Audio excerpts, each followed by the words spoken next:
Welcome to the Podski. What? Ooh, yeah. You understand, baby? Dig it? Let me tell you another thing. First name John, last name Baker. Uh-huh. Brother. Hello and welcome into a special edition of the Podski. We got myself, the man of 1,000 gimmicks, John Baker, and we got always loyal to the soil with the show, but he wanted to run in. What up, Mach? Oh, yeah. Unreal.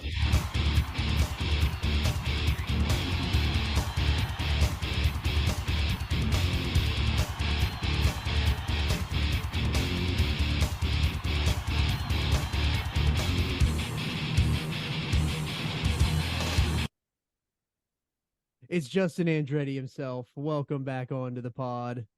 Unbelievable. Thank you. I appreciate that. You've been wanting that one for a while. It's so good. That music's excellent. Excellent. What a topic we got today. We're gonna cover everything that's kind of happened. We're gonna have a run in too. JC's gonna do a run in here.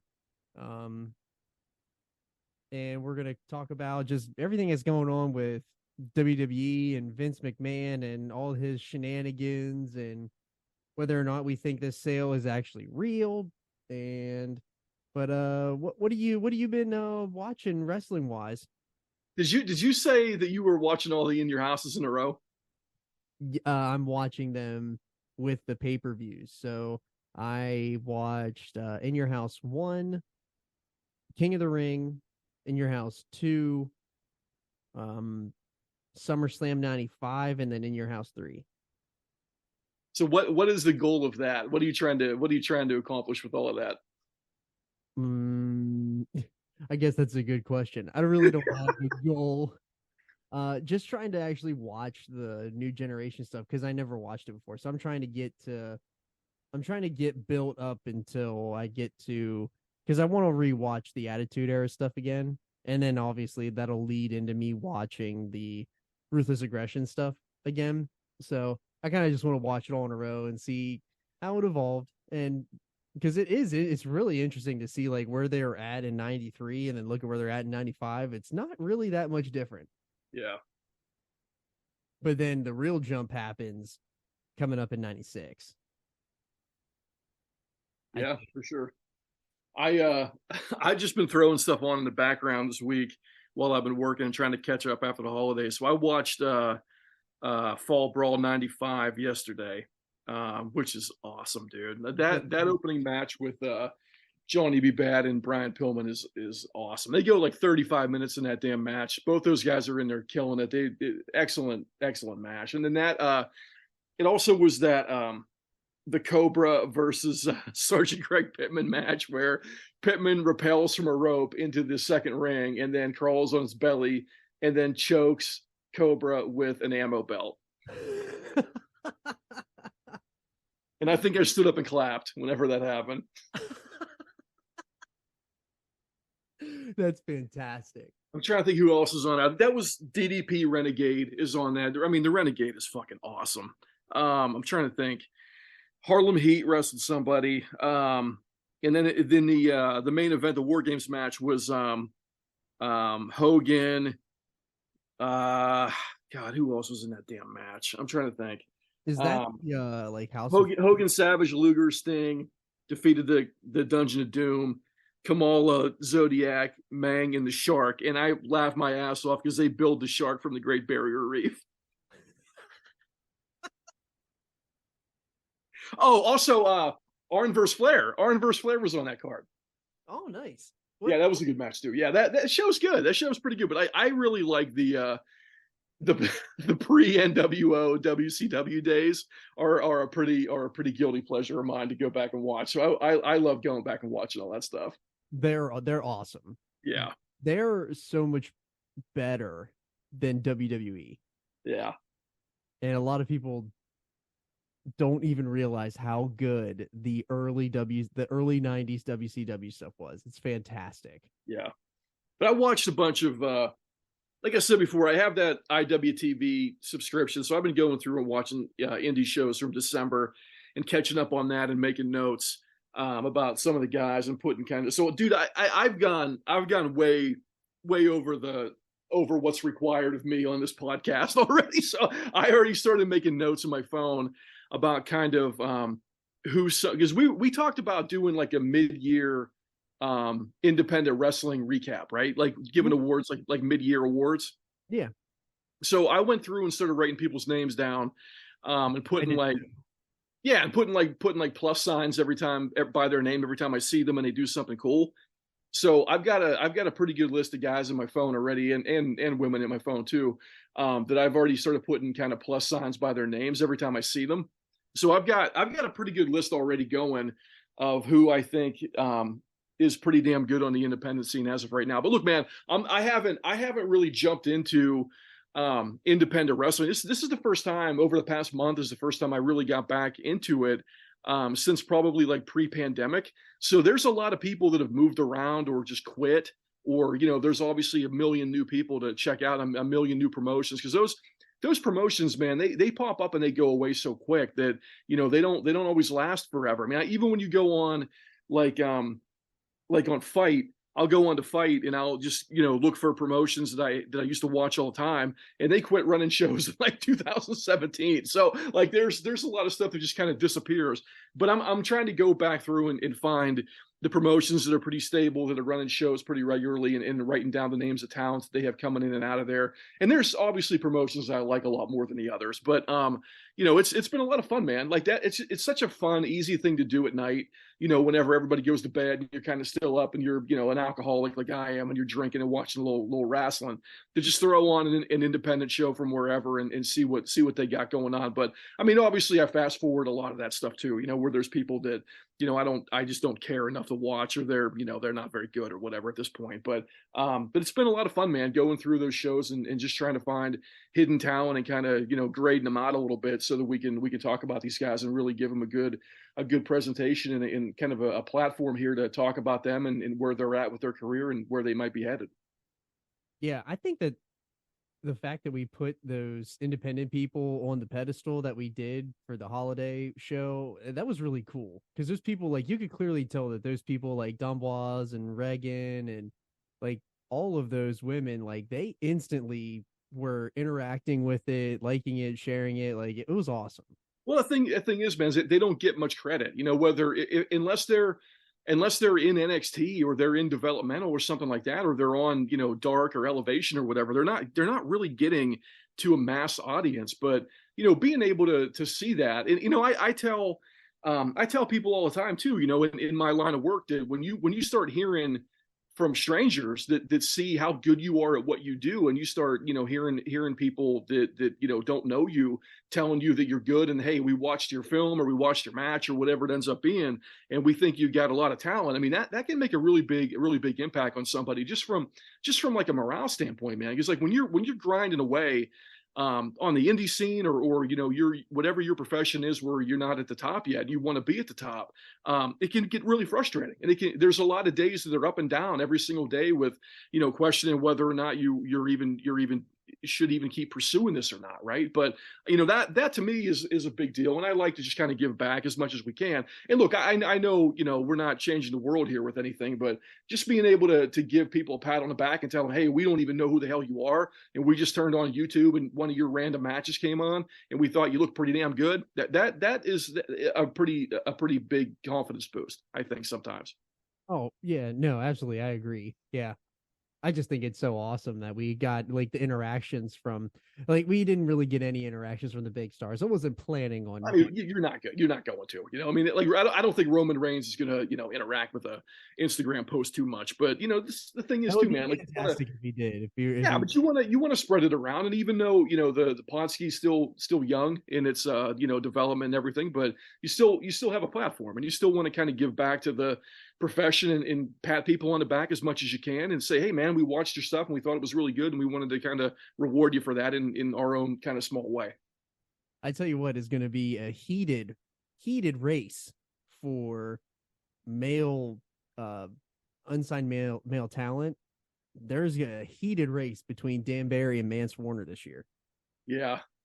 Old Manser had a promo on MLW from I started watching MLW again because I hate myself. So I started watching that.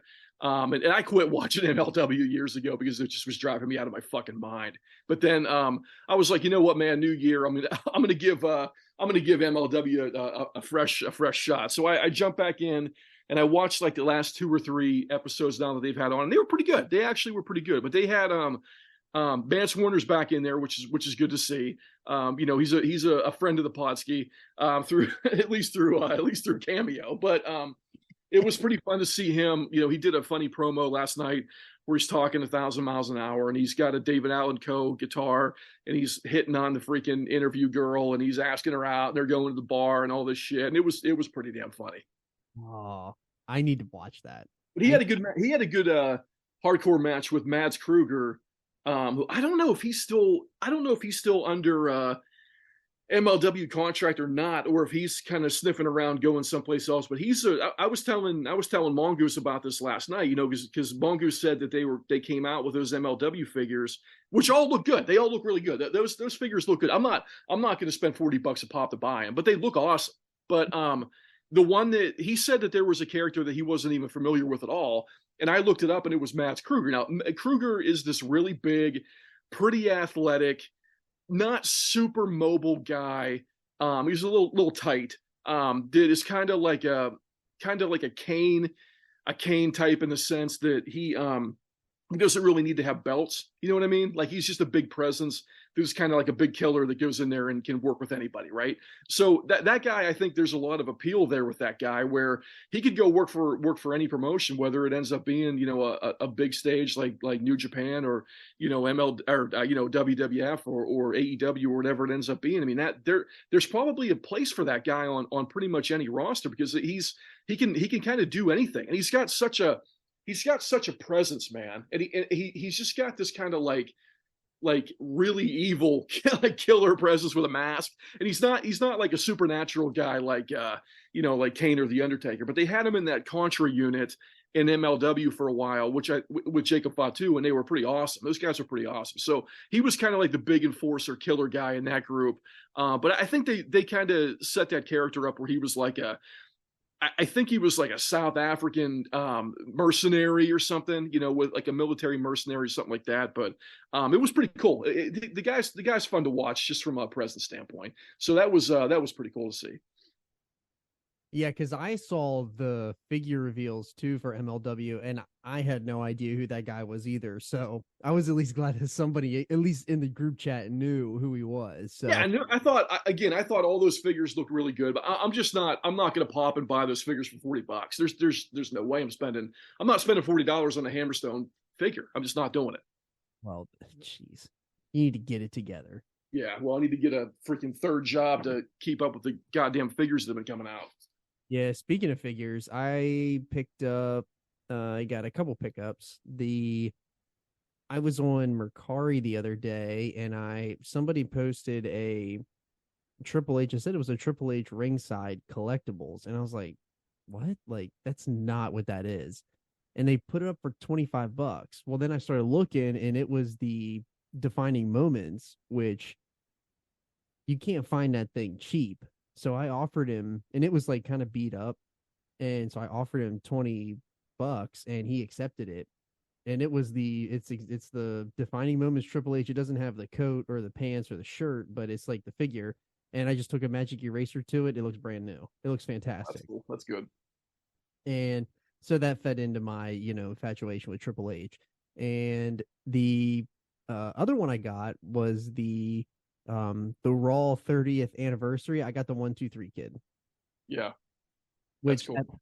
that pack is awesome, but I'm not spending $64 on an Undertaker and a Razor whenever the Ultimate Razor's coming out soon anyway. So, and I really don't need that entrance, especially since I have the new gen, the Mattel Creations one. Like, I don't need any of that. So, but yeah. The most recent figure, because I kind of been on a hiatus buying figures for the last year or so, but I still keep up with it pretty much every day. But the last figure I got was from the Mongoose, and Mongoose sent me sent me the one man gang micro brawler for Christmas, which was awesome.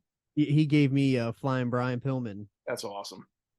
You know, I have the Flying Brian Galoob unopened still. Seriously? I don't know how much that's worth at this point, but I do have it unopened. Let me look. I'm trying to think if I have any other Galoobs unopened. I don't think I do. I think that's the only Galoob I have that's unopened. But I want to kind of I'm gonna put my toes in the water a little bit this year and take a look at the UK Freebirds. I think I'm going to try to get them. If I don't get any other figures this whole year, like from the past, I think I'm going to try to pick those up. What's the carding look like on it? I think it's just his face. No, like what condition is yours in? Oh, it's good, really good. You could get like somebody has it up here for 119, 200. Okay. Another person has. I mean, there's a really bad bubble. That one's for 53, but it's like $33 shipping. But it's in Italy, so they don't even know what they got probably. Yeah. Well, that ain't bad. If I can get $100 for it at some point, it'll be good. Yeah.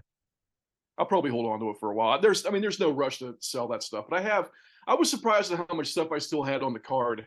And I know I told you this before too, but I have all those Hasbro green cards still in the packaging. Like I have a couple Yokozunas, I know that. And I know I have the Bart gun, in the package still. So I've got a pretty good amount of Hasbros that are unopened. Nice. Yeah.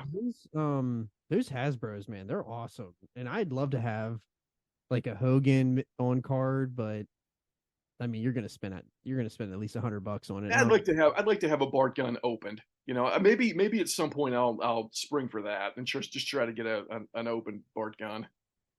But you should be able to at least find one of those pretty easily. I just don't want to pay for it. Well, yeah, that too. None of us ever want to pay for it. Yeah. But honestly, man, maybe the El Gigante, UK Galoob might be something I look into, you were talking about this thing with the jacket, right? That's the UK one. It's okay. The black and pink jacket. Yeah. Do you have that? No, I don't have it. I have the regular release. I got that thing for like $5. Yeah, you can get the Stings for really cheap, and the flares. Yeah, because there's just so many of them that were made. Yeah, no, I know JC is looking for the UK one because he's a Sting stan. Yeah.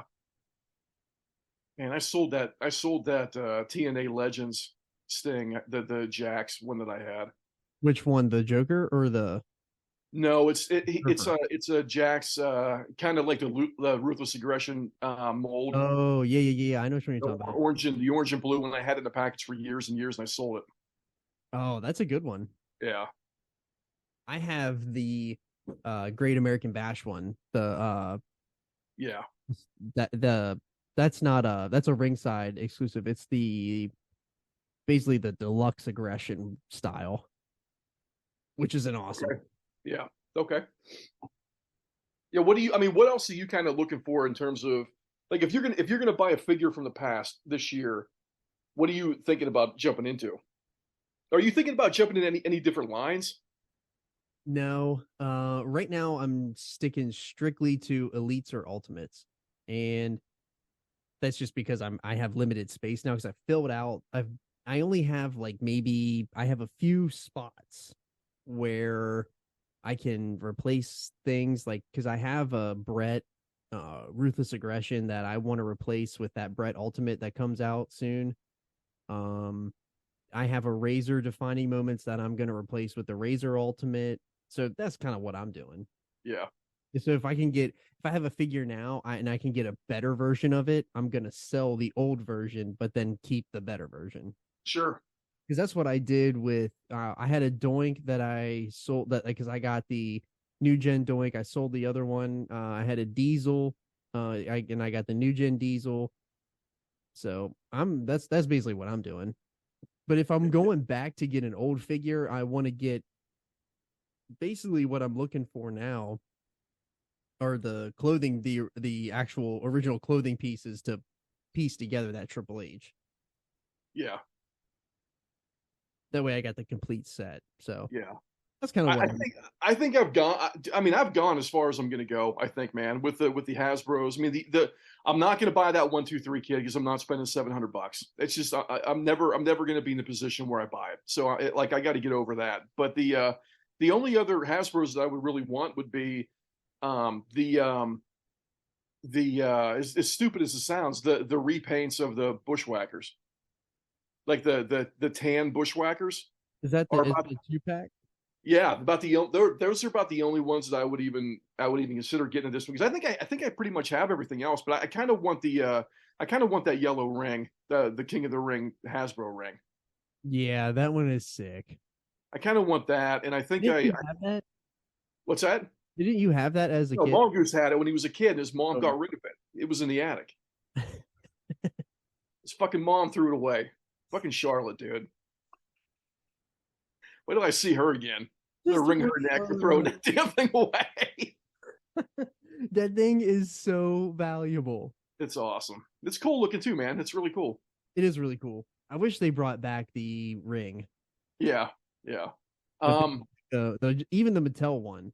Yeah, but I think I've pretty much gone as far as I'm going to go with the Remcos too, because I might, like I said before, I might get the ref this year at some point. I might just throw 45 down and get the ref, but I don't think I'm going any further with the Remcos. They're just I'm just at a place where the couple that I don't have are so expensive that I'm never going to get them.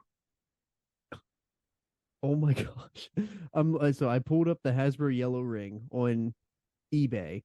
One listing is $380 with 40 Jesus. bids, and there's 2 hours left. What are we doing, man? There's 133, $799. No chance. Not even for $100. I'm not buying. There's one. There is one mint in box in plastic. For what? $3,000? It's graded. It's graded for guess how much? It's more than $3,000. Are you fucking serious? I'm gonna say 3,500. 19,000. $999.99. Free shipping though. Oh my god, dude. Here's one that has awful ropes. Is $649. Oh, a little high. Here's one that's not put together. It has all of the all the posts pulled out, the ropes and everything. Sticker doesn't look. Sticker's a little rough. But you know what's funny? I just thought of, you know how like our dad's generation and like our grandfather's generation, well, probably more so our dad's generation, will like wanna fix up like a muscle car. Uh-huh. I just thought of like my version of that is buying the G.I. Joe aircraft carrier and getting all the pieces, which is probably the same price. As a vehicle. Put wheels on that fucking thing and drive it. You lay on that thing like it's a surfboard. I don't think I know what that is. The aircraft carrier? Yeah. Bro, it's 6 G.I. feet. Joe. It's 6 feet. Nuh-uh. Yeah, it is. Look it up real quick. It's 6 goddamn feet, dude. And I wanted that thing when I was a little kid and didn't get it because it was too expensive. Well, now of course it's thousands of dollars at this point. It's just unbelievable to look at that thing, man. Oh, that thing is sick. It's awesome. It's like the best place I've ever made. I have one it's not G.I. Joe, but I have an aircraft carrier. And I remember getting it for Christmas, and I loved that thing. I don't even know what brand mine is, but it's at home, and that thing was sick. Yeah, that thing's 6 feet, dude. Because at one point I wanted to be a naval aviator because of Top Gun, and then I realized that they shot back, and then I didn't want to be a naval aviator anymore. God, we were just talking about that the other night about being too tall to go into certain fields in the military. Because I remember when a couple buddies of mine went into the National Guard, and they were talking about maybe going into the Air Force or going into the Army too. I know I talked to the Army and I told them I wanted to be in a tank crew, and they were like, "You're too big, dude. You're too tall. There's no way." Mm-hmm. So that ruined my whole career of the military right there. Yeah, I just didn't have any aspirations to be. I mean, I did at one point, and then I was like, I'm good. So I thought at one point that I would get that aircraft carrier and use it as a coffee table in the middle of the living room. But my wife has different ideas about what looks good in the house.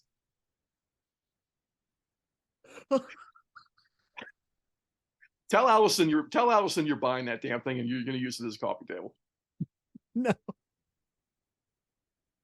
I should. I have all those rings on the wall. I should just bring them down and then line them and create a table out of them. God. Anyway, yeah. So I don't know, like, I don't know where I'm going with my figure collecting. My figure collecting is in a very foggy place right now, or I don't know where I'm going to go with it. I don't know if I'm going to jump into a different a different series, like get back into He-Man or Masters of the Universe, something like that. I don't know what I'm going to do.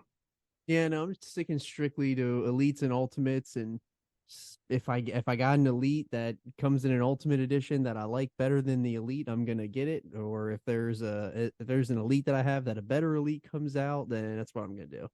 What are your thoughts on the Mattel, the fake Remcos that came out? They're cool. I don't have a place for them, but they're cool. Thinking about if I start a new wrestling line, it's probably going to be that. There's people that are starting to dig into the Remcos. I'm really excited to see about Zombie Sailor's Jeff Jarrett, because I think that's one that I'm making an exception for. I'm gonna go get that Jeff Jarrett. Is that the Hasbro? No, that's a 6-inch. Okay, I didn't know that.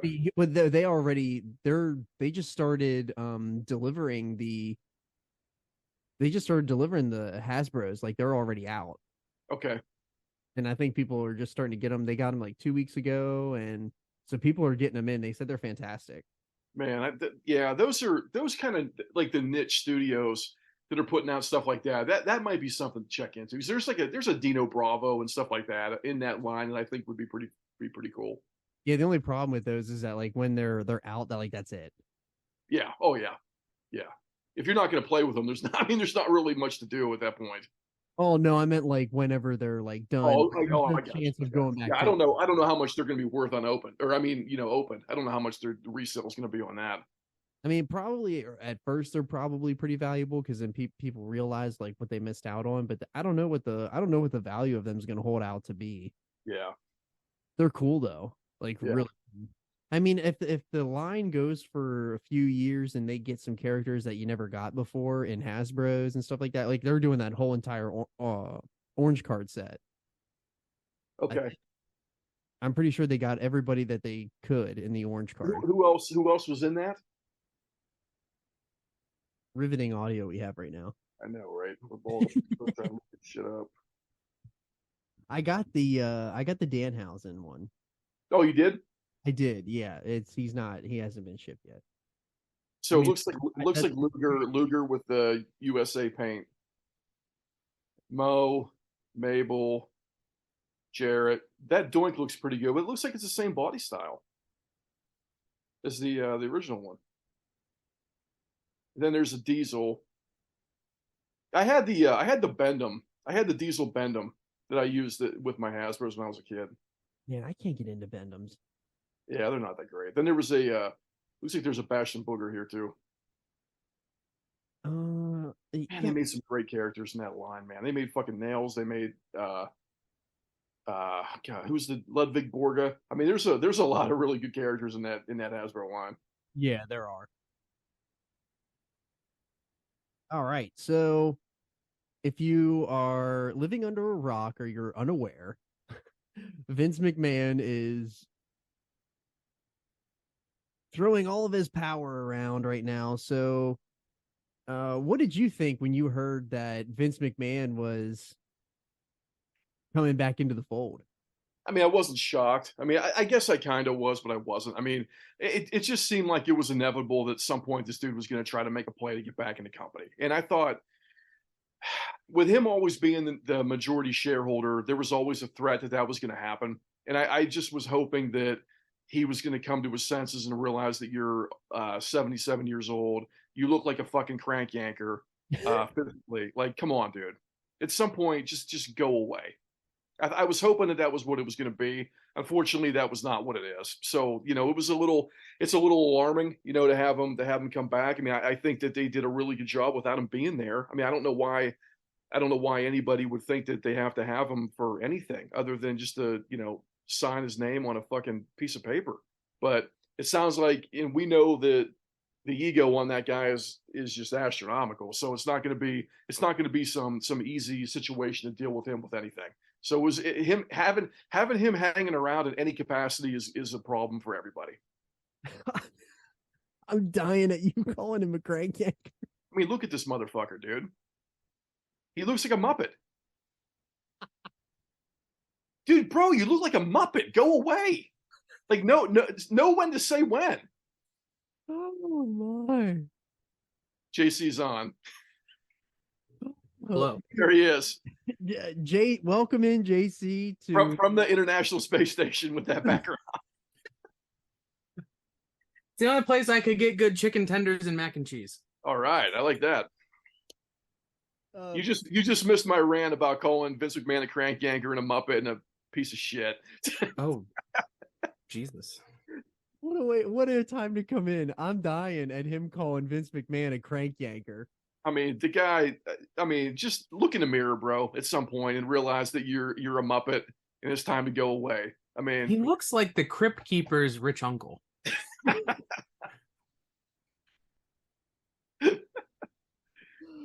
man. I mean, I've seen some people with some hubris, but Vince McMahon takes the cake. Tell you what, I've never seen a Tales from the Crypt episode anywhere near as bad as Raw's been in the last 5 years. If you put the Crypt Keeper in a really ugly multicolored tie, you're basically getting the same thing. God. Look, we're all going to be there, man. We're all going to get old. We're all going to look like shit at some point. And some of us already do. Some of us already do now. But it's like, just be. I hope that when I'm that age, I'm smart enough to just bow out, dude, and just understand that you're not there anymore mentally, and you gotta step out.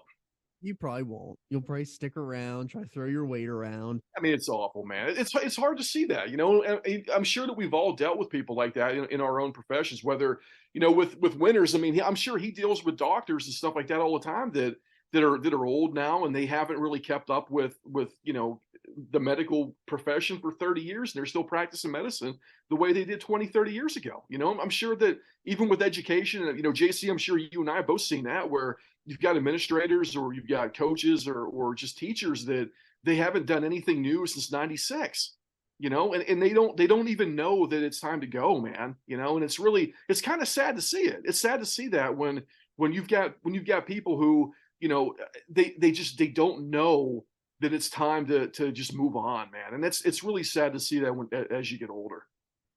I kind of liken it to not having a purpose besides work. Like, it's really easy, especially if you're good at something, to only have that. And again, then you make billions of dollars on top of it, and you're a TV star and, that sort of stuff. So I understand the mentality, and he has a ton of skin in the game, obviously. But it's like, I don't know. I look at it from my perspective. The career that I'm going into is usually, like, there are some people who hang around into their 70s. I don't want to do that. Like, I want to have a barn full of wood and a shop full of tools, and I'm just going to make stuff until I die. Like, I think too, though, that there's a bigger thing here too, where our generation is a little bit different than the generation above us. They're just grinded to death with everything we did every day. And I think that we have seen that either consciously or subconsciously. We've seen that in the people that are older than us, and we don't want that life, man. Like, I don't want my dad's life. My dad worked his ass off on the railroad every day for 50 years, man. Yeah. Like, I don't ever want to be that guy, man, out there in the freaking elements, swinging the sledgehammer and working freaking 12-hour days. I mean, there's no way. Was your dad Triple H? Definitely not. What's that? Your dad Triple H? Yes, my father's Triple H with the sledgehammer. No, the true test of if someone is Triple H is if you have a golden shovel. That's what you need. Well, he might hit the golden shovel right up his ass and out the door soon. I hope not, man. We'll get to that in a little bit. So, JC, what was your initial thoughts whenever you heard Vince was getting back into the fold, other than just a general sigh and a large eye roll? Have you ever heard just a 3-minute replaying of a wet fart noise? that was about it. I'm not surprised. I was hoping he would go quietly into the good night and enjoy his billions of dollars, but of course not. And I said to you about it, I was like, man, I'm finally going to get to see my favorite wrestler potentially become world champion and have this great story and be on top. And then it's going to be in a crappy way. And I don't want to watch that. Like, I don't want to support that. It was just disappointing, and they were close to getting me to watch again. And if what is rumored might come true, and stuff today came back where they were like, okay, they haven't done that, it still could happen, who knows. But I was just disappointed because I finally felt like they were in a good direction. Yeah, I felt like they were turning the corner, and kind of you were starting to see the new vision and new people getting pushed and things like that. And it was a gigantic breath of fresh air to see some of those people. Yeah, it really was. I was a little, if you listen to the pod that I did earlier today, like basically I was pissed off about it, and I'm genuinely disappointed because, like what you said, JC, it seems like they finally got their footing. They were on the right track, and by all accounts, it seems like, Vince is going to railroad this entire operation, not just the boardroom. He's going for it all. And if he does go for it all, like, that's just bad for everybody involved. So, and there's so many layers to it too. That's the thing. He's not going to listen to anybody. Yeah. And it's not just a business. It's going to affect creative. It's going to affect the other companies, good or bad. But when the biggest dog in the yard isn't drawing eyes, that hurts the other companies. Mm-hmm. Not that he really cares about that, I don't think. But, not when you're about to get an $8 billion check in your hand. Yeah, and I mean, you just look over the dripping blood money and it's all good, right? So that brings up the question too about what is the point? I mean, what does he give a shit? I wondered about that. He really, from everything that I've ever heard, he has a strained relationship with his kids. He probably has a strained relationship with his grandkids. He probably hasn't talked to his wife in 20 years. I mean, like, what exactly does he give a shit if that company sells for $1.50 or $100 billion? Who cares? Bro, you're going to be dead in 10 months. What do you care? Where's the money going? Why does he give a shit? Well, he's got more women to pay off, I guess. Holy hell. He's got, as Mongo once said, he's got a list of women on scholarship. Yeah, he's got to pay for all the paint, all the cat scratches on Ashley Mazzaro's hotel room door in the middle of the fucking night. Jeez, you went there. Dude, it's horrible, man. You're her boss, bro. What the fuck are you doing? Oh, goddamn, pal. Bad dude, man. And like, look, I haven't liked McMahon since I was a little kid. I liked McMahon when he was on commentary when I was a kid, and everything he's done ever since there's been shit. I'm not a fan of him at all. I think he's a scumbag, and I'm open about saying that. Yeah, just to go full heel on him. You got anything else you want to just dump on him? Oh, there's plenty more I could say, but I'm holding back a little bit. So couldn't tell. Yeah, no, couldn't tell at all. So when we kind of heard all this kind of happened on January 5th. There was rumblings kind of before that. And then you kind of heard Dave talk about it. You kind of heard it through Sean Ross Sapp, Warren Sapp's other brother. And you just kind of heard that, Vince was kind of lurking around and, he's kind of busy doing something. No one really knew what it was, but he was doing something. And then it all kind of comes out in a Wall Street Journal article on January 5th that his plan is in motion. And then all hell breaks loose on the 6th. Kind of ironic. Back-to-back years, we have an insurrection on January 6th. No, there wasn't one last year. That was 2 years ago. 2 years ago. Either way. 2 out of 3. In order here. 2 out of 3 ain't bad. Depends on who you talk to. Yeah, true. I'm pretty sure they were both bad. I don't know.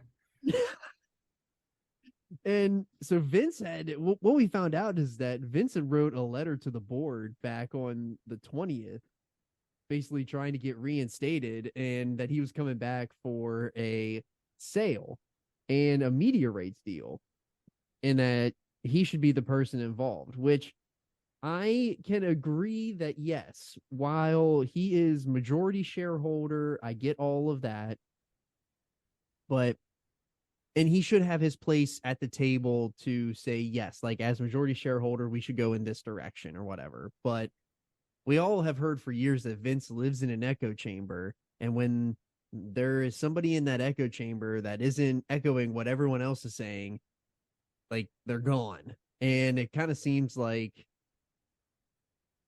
he just was going to figure out a way. He's been living in this echo chamber while he's been away, that it's a good idea for him to come back, and this was his way to come back. I think that he's using the media rights deal and the potential sale as his excuse to get back in. So what do you guys have any thoughts? Do you need any more context of what happened in that December 20th letter? No, I listened to your pod. The whole thing was just legalese. Like McDivitt was typing away the whole time, and that was, and again, like that's the point when you're dealing with these kind of things. They're trying to construct a logical argument as to why something should happen. Is McDivitt still his lawyer, or did he get somebody else? I believe he is still the last. So when they were talking about the NDAs, McDivitt's name came up. Oh, okay. So he might still be. I could be wrong. I'm not his, financer. So to me, having read a lot of really smart people trying to talk around something, it was very much, okay, this is my kayfabe rationale, for lack of a better phrase, as to why I'm coming back. That's the reason I'm going to tell you, and that's the logic I'm going to stand on. But there's everybody has a perception of Vince, good or bad. He's a heel, he's not a heel, he's a horrible human, whatever. So you automatically assume that there's ugly intentions behind it when you see something like that. If you read between the lines and you kind of read it and you're used to professional jargon, that kind of stuff, it just screams, I'm doing what I can to get back in. This is a card I'm playing, and then you guys can do whatever you're going to do with it. But this is how we're going. That's how I kind of took it. I don't know about anybody else. What do you think, Andrew? I don't think anybody in the world is dumb enough to think that he isn't going to try to do everything he possibly can and take over everything he possibly can. And that's the real fear that I have with all of it, man. It's just that, look, if they sell it to the investment group in overseas, or they sell it to whoever, like, those people want to make money, man, and they're not gonna make insane changes to everything that goes on. But at the same time, like, it's really more about his ego than it is about the future protection and security of his baby, which is the WWE. And it's unnerving to see how much one person can wield authority over the lives of so many others. And it's not okay. Well, think about how he structured that company. This thing is structured so that it doesn't matter what anyone does. He's still got final say over everything. I saw, I forget what person talked about it, but they talked about how he watched Ted Turner get ousted from his own company. It's Bischoff. Okay, it was Bischoff. I stole from Bischoff. I remember hearing about that, and then, the point of it was he insulated himself from that happening because he had the ways and means to do it when they set up and became public. So I mean that's a rational thought to me, that he watched that happen and go, I don't want that to happen. I also think there is, and I think it's important to talk about here, the idea that if they should go private, those SEC investigations go away. Yeah. I think that plays a non-insignificant part in this whole thing. I mean, is that, I don't know the answer to that. I don't know if that, I mean, you would think that it would be a time consuming process to go from public to private, right? I mean, it's not Yeah. a snap of a finger as far as I know. I mean, you got to Right. pay off for the shareholders, right? Uh-huh. Yeah, they got to pay off everybody, and then I guess the whole point for going private is that you don't have to answer to anybody anymore. They can do it whatever they do please. They don't have to report earnings. They don't have to Right. report shareholders or anything like that. Like they can just say, "Screw you guys, we're not telling you anything." Right. So, and yeah, I think that does eliminate the fact that what you mentioned, JC, about those investigations. If you go private, they don't have to be public anymore. So none of that has to be shared. You can wipe it all under the rug again with NDAs, and you can just keep doing that for as long as you please. Because if this was a private company, none of this would be an issue for Vince right now. I mean, how many They more talked affairs- about. Go ahead. how many more affairs do you plan on having at 77, bro? Well, apparently, we must be having more. He was out to dinner with somebody. I mean, that's pure speculation of if that was a date or not. It looked like a date. For the amount of sleep that man doesn't get, he has a lot of free time, or he has a lot of time on his hands. They said that every single day, that ever since he quote unquote retired, they said he went into the corporate office every single day, walked right in and went into the gym for his regular 2 hours of working out, just like as like a presence of saying like, yeah, I'm still the boss. Like I still own all of this and built all of this. That's not surprising. No, Scary. it is to think about. Yeah. But like it's insane to think about how quickly all of this kind of happened, because it's been like what 77 days or something like that in between whenever he retired to him getting back. Like that's a pretty quick turnaround to form a coup and retake over what you were just kicked out of, basically. But What was the joke? They're going to start a podcast with Steph called 29 Weeks. yeah. Imagine we were talking about it last night. Imagine the you shoot with Shane and Steph, how hilarious that would be. Like how much that would make. They would never let all of the tricks out of the bag, but to be a fly on the wall. Mm-hmm. Yeah. So after Vince wrote that letter on the 20th, the board gave him a response, basically unanimously voting against him coming back, in that, they want to work with him, but like you shouldn't be brought back here. And I think that it's a really important note that, like this board was head by Steph, Nick Khan, and Triple H, among others. And, while Stephanie is still in play, everything is no. And as soon as she gets her resignation in yesterday, all of a sudden, there's a quick vote and a unanimous decision to vote him back in. So after they eliminated, 6 board members that include everybody that was holding up against him, like that's a hell of a takeover. Yeah, it is. Yeah. And a quick one at that, considering that was 5-6 days. Yep. I can't He imagine. may have had some time sitting around in his own gym, figuring out how he was going to do all this and making some phone calls, typing on a computer, probably one key at a time. There ain't no way he's typing on a computer. It's all voice text.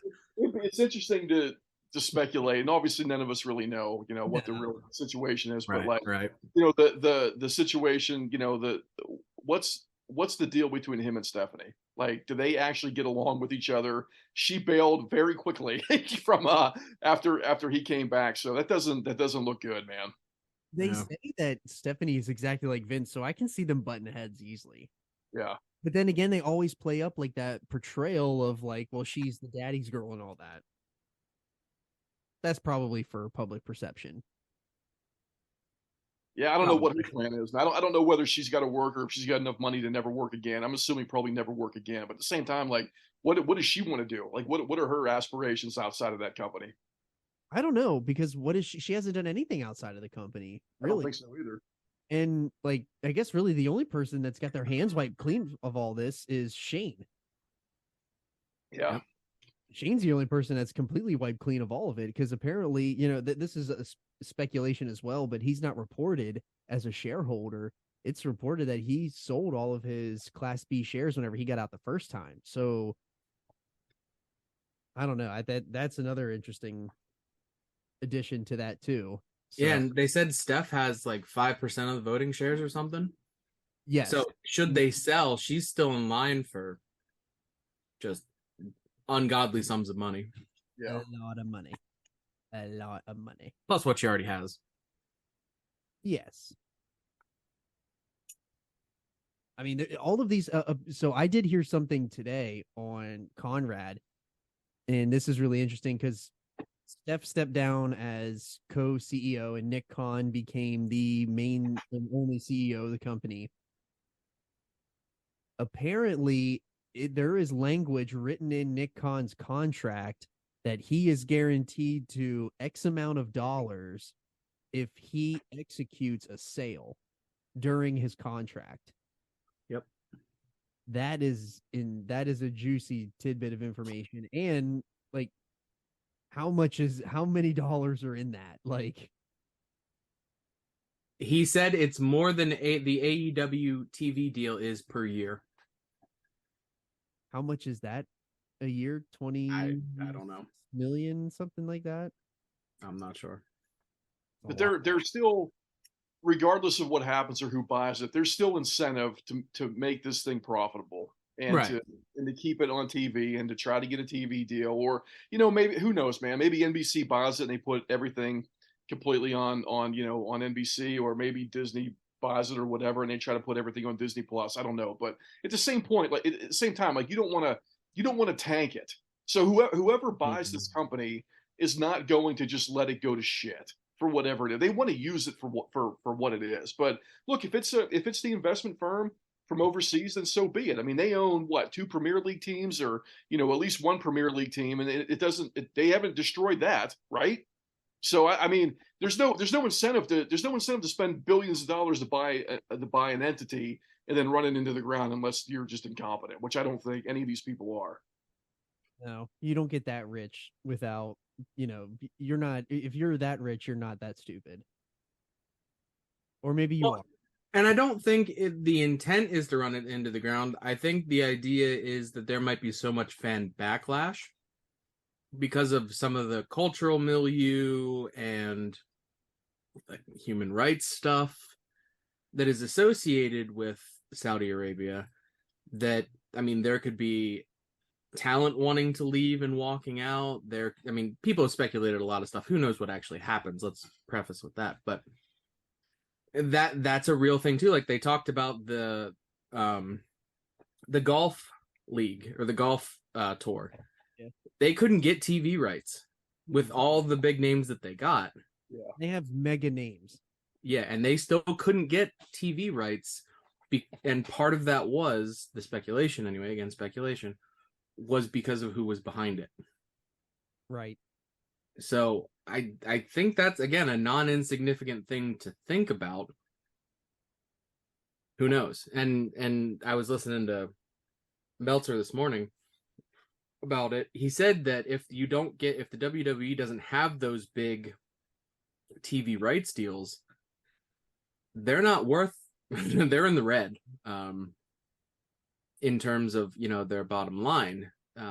So should that happen, they don't get TV rights. Now they're talking about cuts and layoffs. And I mean, so there's a lot of stuff. There's a lot of implications. Again, business mind's smarter than me. I'm just rubbing 2 brain cells together.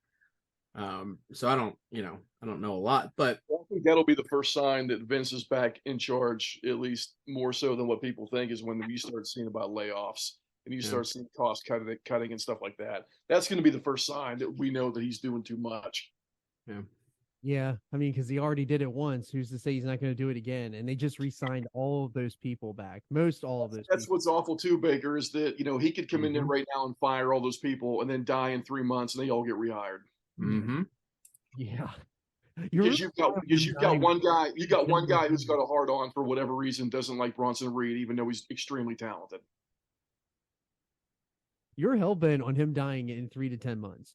Well, hopefully the former will hopefully be, better than the latter. But I mean, just know when to say when, man, and know when to walk away, and be smart about what the hell you're doing with your life and with the health of your baby and your company, dude. Just be smart enough to do that. And if your ego is bigger than that, then we've got a problem. I think we've all known that his ego is so insane that it just can't allow him. And he's like what JC said, like he has no work-life balance, which is sad. It's really sad. And that's a product of that generation, man. It is. I agree. And so Vince follows up with them, and he kind of goes along saying like, screw you guys, essentially. I'm going to be the one that's going to come back and do this. And one thing that we did miss in the board's letter is that they apparently have non-public information. So that just tells you right there they got more stuff on him. And it's never coming out. we're never going to hear about it now. All the more reason for them to go private so that none of that gets out, which I can only imagine what that is. So Vince comes back in full ego mode and just pretty much drawing the line in the sand that this is how it's going to be. And it's not surprising, I guess. It's just, I guess unexpected. Unexpected, I guess, is a good. Unexpectedly expected, I guess, is a better way to say it. I don't know how he could get back in, but I mean, clearly, he did it very quickly. Yeah, again, I think it goes back to he was prepared for if this were to ever happen. Yeah.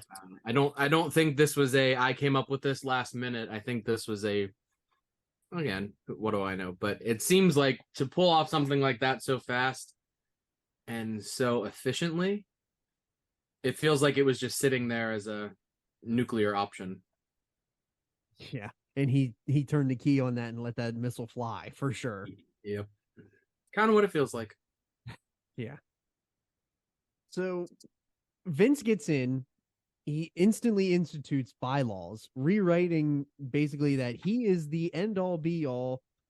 He gets the final say in any media rights deal or any sale.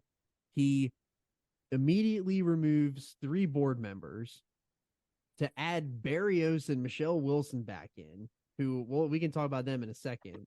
Meanwhile, two other board members quit on top of the 3 that were removed. One of them being the guy that was the lead investigator against Vince. And then a few days later, Stephanie puts in her resignation. So there's 6 board members gone. 3 have been added back in. So there's 3 vacancies in the boardroom right now. And Vince is back as executive chairman of WWE board of directors. So it ends up being Laurinaitis, Pritchard, and the Brooklyn Brawler as the next 3 that are put on the board. I'm more of an Abe Knuckleball Schwartz guy. Yeah, we were just talking about that. We were just talking about that ruthless aggression figure, that 2-pack with him and Heenan. We were talking about that the other day, JC. That's the kind of quality you need on a board of directors for $1 billion company. Can you imagine if Pritchard and got in there on the board? Well, dude. Well. You get the grapes and the mayonnaise, and you make the salad. I mean, salad steel cage. Didn't Barrios and Wilson, weren't they the ones that were totally against the media rights deals the last time around? Yes. Wasn't that why they got fired? Yes, they were fired because of that, and they were. Well, what a good idea to put them back on. Well, they're the trusted. They're supposed trusted yes men of Vince McMahon. God.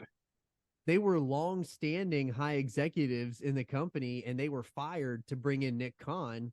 Which here's another power struggle. You got Nick Khan, who seems like a very big alpha male in this business world, and then you got Vince McMahon, Barrios, and Wilson, who Vince seems to like want to play both sides of the fence. He doesn't know who he's going to pick at this point.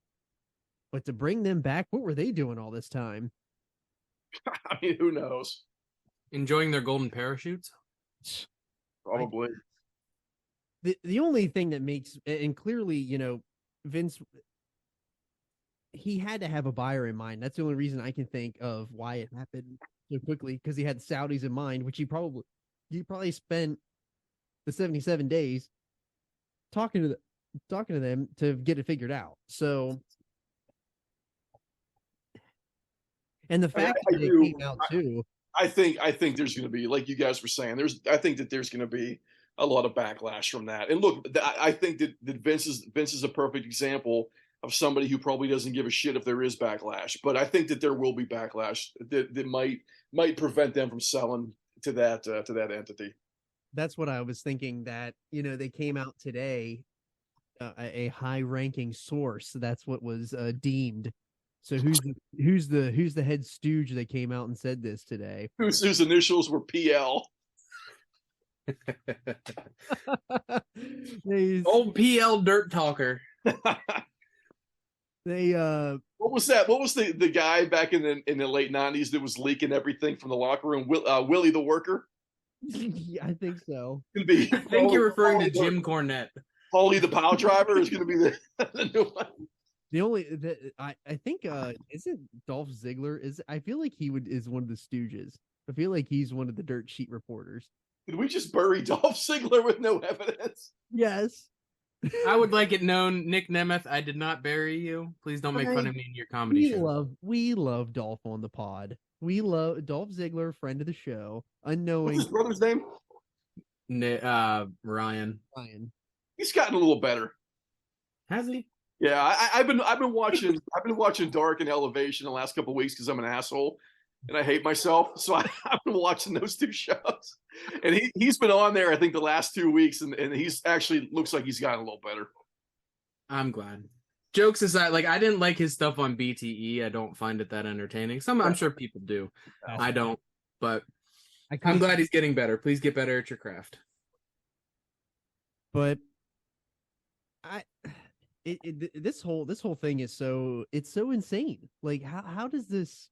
I guess I shouldn't be so surprised, but it is wrestling after all. Never say never, broski. It is wrestling. So apparently, like Uncle Dave and Warren Sapp's other brother said that apparently, like talent is super pissed, and this is all reported. This isn't like factual. We don't know if this is true or not, but apparently people were ready to walk out if that's the case, and I highly doubt that. But you guys, you don't think that's real? No, I can see a couple. I can see a lot of them wanting to leave. A couple, but I can't see everybody. I can see a lot of them wanting to leave. I can't really. You guys keep mentioning that there's a lot of backlash. Yeah, there's going to be a lot of public backlash, but I don't think it's going to hurt them because the people still watch. Like we still watch Crown Jewel. We say we're never going to watch Crown Jewel, and then we end up watching it because we're just assholes. But I don't know. Wrestling fans want to watch wrestling. They're going to watch wrestling because they're going to want to watch what they've always watched. We're conditioned animals. Well, and I think that's the point. I think there will be it'll be the internet wrestling community who will have a backlash. WWE does not care about them. Yeah, but it depends on how much there's public backlash in the sense, is it going to hurt the media rights? Yes, that's exactly where I was going. In our 2022 culture, that even small groups like that can have a big impact through social media. If there's going to be significant backlash, it's going to be a larger media organization, to me, in my, forecasting this, it's going to be them not wanting to touch them because of whatever's happening. So I feel like what they would like to do is get whatever they're going to do, get it over with, let it die down, and then do your media rights deal when things are a little less hot button. Yeah, and to back to your point, like if they're gonna do a media rights deal and they do sell to Saudi, like they've already proven with Liv that they can't get a rights deal. So how does that's the only thing like that I think prevents them from getting this sale done. And for the fact that these sales, like, they're not things that are just like they take longer than a handshake to on an and writing down figures on a napkin. Like, this is going to be like a huge thing that's going to take months to unfold. That may or may not have been agreed to, but like I just can't see how like this is how they can sell to Saudi. I mean, they can do whatever they want with their company, but at the same time, like, I can't see how this gets through all of the hoops to an end point where they win. Well, let's also be clear. It's not they. It's Vince. Well, I meant they. He owns the stock. Right. Well, I meant they as in like the Saudis buy it. Right. And I think because it's not like an acquisition of a business, it's acquisition of stock from a private human. Yes. So but even I saw estimates that anything like that, it goes to the Saudis, whoever, to get the stock, to pay the stockholders, that sort of thing, would take 3 to 6 months. So to your point, it will take a longer amount of time. The shock and sticker thing, like the stock or the shock on, or I'm sorry, the sticker shock of the whole thing is, right away, oh my God, they sold to X, Y, or Z. And the rest of it, and they can do a letter of intent or, that sort of thing to start the process. And then it slowly starts to matriculate. And then everybody who follows wrestling is, by the time it's done, they're like, whatever, we're on to CM Punk feuding with, a mirror or something.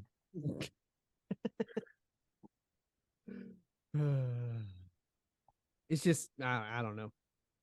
If they would sell to Saudi, what do you guys think that means for the business? Like,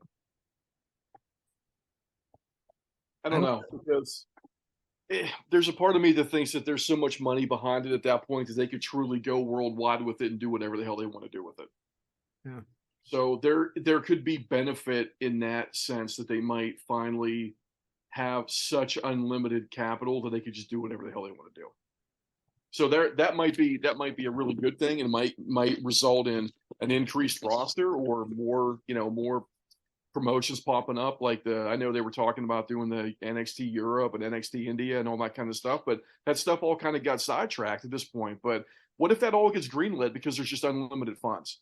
Then that's a good thing for everybody, right? And some talent might not want to be there, and they go to another promotion and help further build an AEW or continue to build an Impact. A personal favorite of yours, they really get WoW off the ground. Oh, that'd be, I mean, yeah, what if they take WoW International, baby? YouTube sensation. Wow. I mean, but that's kind of the part too that worries me is like what happens to the women's roster in that sense. And I just don't think that even if they sell it to the investment firm for a ton of money, that investment firm is going to make such drastic changes that it's going to put it in a perilous situation. And believe it or not, I am not the only person in the world that likes women's wrestling and watches women's matches. So just firing all of them is not beneficial for the company. I don't think that would happen either. I don't think it would either. Not at this point. They might not wrestle in their shows in Saudi, but well, they have been. I mean, they're covered up, but they have been wrestling on those shows. Yeah. I feel like there's other moving parts too with like their media rights deal already with like Fox and USA and Peacock. What does that mean for like Mattel, like 2K? Oh, there's so many, like all of their ads already. Like there's so many factors that are just make it so interesting. I mean, what would it look like if he really did take over creative again? I mean, what do you think would happen if he did that? Brooklyn Brawler versus TL Hopper. I mean, I'm all for Tony Anthony getting that final paycheck, but the WrestleMania main event is TL Hopper. But like, I don't think anything changes with Reigns, right? No, he probably would be the champion longer than San Martino. Probably. Austin Theory to the frickin' moon. I mean, what really would happen creatively if he took over? I mean, other than the fear of layoffs. what would happen? I mean, it would go back to where it was a year ago, right? Oh yeah, it would be really bad again. Yeah, it'd be horrible. But who would be prominently positioned at that point? Reigns would be the Yep. yeah, that's pretty obvious. Theory would. I think Cody would. They've talked about that the plan had changed under Vince, and he was not sold on Rhodes. Of course he wasn't. Such a That's because he's Dusty's kid. yeah, fuck him. What a If fucking he idiot. Okay. if he fucks this Cody comes out in polka dots and star makeup. if I swear if he messes up this WrestleMania for me, That dude came out to the biggest pop anybody's heard in the WWE in 10 fucking years. Yep. it's a no-brainer. Hated every minute of it, but you can't deny Literally how over he hated is it, with the but crowd. by the time he made his way down the aisle, I was sold. Yep. And the torn pec match, that's gonna go down. That's gonna be on cold opens of shows forever. Oh yes, 100%. Yeah, that's a defining thing for him, and that's exactly why he did it and hurt himself more while he did it. But like that's at this point, after doing stuff like that, I would be hard pressed to think that he wouldn't get a push. But if he's not into it, like if he's not a Cody Rhodes guy, So understand. but they don't have that big baby face they've always had. But Cody's not in that traditional mold of the super jacked up, prayers and vitamins, hustle, loyalty, respect either. Yeah. We haven't had a baby face in 20 years in that company. Yeah. I mean, that's a lie. They've had Cena, but Cena started dying off around like 13, 14. I would assume, right? But like they can't book baby faces. They only know how to book heat. Not good heat, go away heat. Well, I think that some of that might actually just be the booking they were trying to force feed. That's where the heat came from, because they were just trying to push people. Like that's why nobody liked Reigns before he, was sick and then came back. People hated Reigns for 10 years. Yeah. Yeah. And that wasn't his fault. He was literally doing the job he was asked to do. And he was trying to do it as well as he could. Yeah. But, when you get fed suffer and succotash, like the poor guy, what do you want him to do? And now he can come out and feel oozy, and it works for him, but they had to screw it up for 10 years. They could have had it right in 15 if they just would have had him, if they would have had him turn heel at that Royal Rumble. Oh yeah, yep. Yeah, I mean, you can't keep going to the Lesnar well either, man. Agreed. Oh, he's calling Lesnar and Goldberg right away.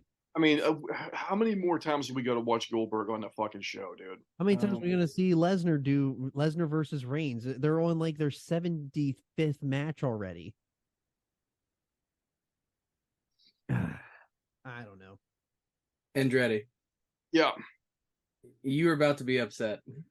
What? Hangman won. No, he didn't. Yeah, he did. Clean in the middle, buckshot, 1, 2, 3. I'm not shocked. I'm not shocked. And then he flipped off someone in the crowd while he was laying there talking to the ref. Hopefully he'll trip on the way up the ramp and break his goddamn neck. He's not wearing gold pants though. Does that make you feel better? That guy sucks, man. It was a good match. I looked down and I saw them slapping each other, and I was like, "Man, this." There was no doubt he was winning that match, because they're gonna hopefully they'll feed him to MJF. Whatever. Yeah. I don't ever need to see Hangman Page ever again for the rest of my life. He's got Vince McMahon heat with you. Oh, I'm gonna fast forward that match tonight. When everybody goes to bed and I watch Dynamite tonight, I'm gonna be holding in the fast forward button while that match is on. You're gonna be fast forwarding the first 18 minutes then. You know who was on Dark last night? You're gonna love this, Baker. Who? Your boy with the white gloves. Like, Matt Taven. Oh yeah. oh, fuck that guy. Fuck him.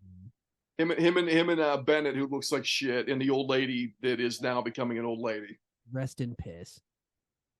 They're You should do a terrible. mime gimmick with those big white gloves. Dude, they're bad, man. I mean, it's look, we started off the show saying a lot of really nice things about how we're trying to help indie talent a little bit. Now it's just become me. I've gone full heel on everybody who's on a roster at this point. Mark. Hopefully Vince pushes Baron Corbin to the moon. And Miz. Hopefully Miz gets another run. As long as he's Happy Corbin. If we can push Happy Corbin to the moon, let's do that. I have to see JBL's baggy suit on my television. I'm gonna be real upset. Listen, we all know JBL is the best damn wrestler there ever was, and ever He's a wrestling god. He told you himself. Exactly. Ever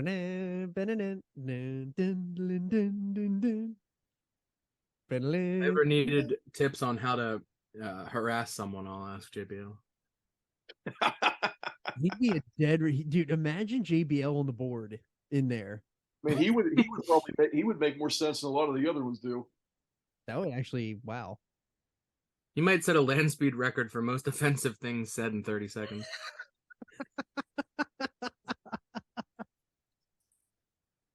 I mean, look. I know I'm talking a lot of shit on Vince and hoping he falls down the steps and all that kind of shit. But the thing is, man, is like you're 77 years old, man. Like, how much longer are you gonna hold everybody hostage? I don't know. He's just turning the keys of the hostage situation over to the Saudis.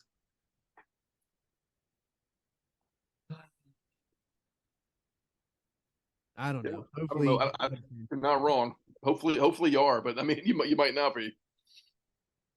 yeah. I don't know. We're gonna see where it goes, though. We got a lot of stuff coming up with. We got the Royal Rumble coming up in a couple weeks. I mean, we're gonna kick off WrestleMania season, so we'll see where it falls. I mean, well, maybe they have an acquisition done by WrestleMania. I mean, what did Bobby Winters say last night? You and I might be going farther for WrestleMania than what we thought. The opposite direction. We might be going to Riyadh for WrestleMania. I ain't going there for WrestleMania. Sorry. You already got me to SoCal. I'm staying there, brother. John's an upper body guy. If he has to wear a full body suit, yeah, listen. He's going to be real mad that he can't show off the guns. Listen, this is strictly body business, and that's what I'm in for. And you know what? If I can't, what is the weather like there in LA? It's been raining really hard the last couple of days, but today it's been pretty good. What will it be like WrestleMania? Probably nice every day. Perfect. Probably not super hot. Probably like 70s or 80s. Perfect. Does Reliant Stadium have a roof? It's SoFi. It's got Reliant's in Houston, right? Yeah. Oh, I was thinking Las Vegas. I'm completely lost my damn mind. So you're at SoFi. Is there a roof in SoFi? There's a roof, but the wind can still blow in from the sides, which is what happened during the national championship game. Gotcha. Oh, I heard about that there was like rain on the field and everyone was wondering how it was getting in, but that's just because it's kind of like a is Jeff Jarrett on TV right now? No, Adam Cole is. Nuh-uh. Yes. He is back, baby. Is he wearing a neck brace? No. Big. That's a great. Looks fully healthy. Looks like he just recorded a single with a bunch of his friends. Looks like he just got off the set of Con Air. Dude, that's a classic. Do not disrespect. I'm digging the it. Nick Cage so look good. he's got going on. Hey, I got one. I just read an article today that Nicolas Cage is going to be in a Western for the first time in his career. Let's go. I'm dude. I'm all in on that. I love Westerns. Me too. John Baker, big Western guy. Yes, big Western guy. I'm telling you, Baker, when the Dolphins get their ass kicked this weekend and you're out of content for the That's So Dolphins podcast, we're gonna have to figure out what we're doing over the summer. Western reviews. We're gonna be doing top 10 Westerns. We're gonna do like top 10 places to eat in Valentine and Red Dead Redemption. Dude, I would be all about talking about that game, dude. If you want to jump into some little Red Dead podcast, we can definitely do that. Absolutely. We have to do our fantasy fed too. I know. Shit, we should plan that. Well, you're hearing it now. We're working on planning Hot Shots Wrestling Alliance. No run-ins for Dustin. Dan's ready. I'll cut that out. Cares. Who cares, man? But with that, make sure you download, you rate, you review, you subscribe. Now rubscribe. I don't even know what that is. Perscribe. Are we done? I mean, I don't know what else you guys want to talk about. I don't know, man. I was gonna fire. We'll watch a little Adam Cole, baby. He's on the mic ski. All right, fine. I'm gonna go eat anyway. What I've a been doing that the whole time. What a dismount. I'm going to eat. But with that, make sure you download, rate, review, subscribe. Check us out on Twitter at @the_Podski, Instagram @the_Podski, Facebook @the Podski with John Baker. And we will see you next time on the Podski.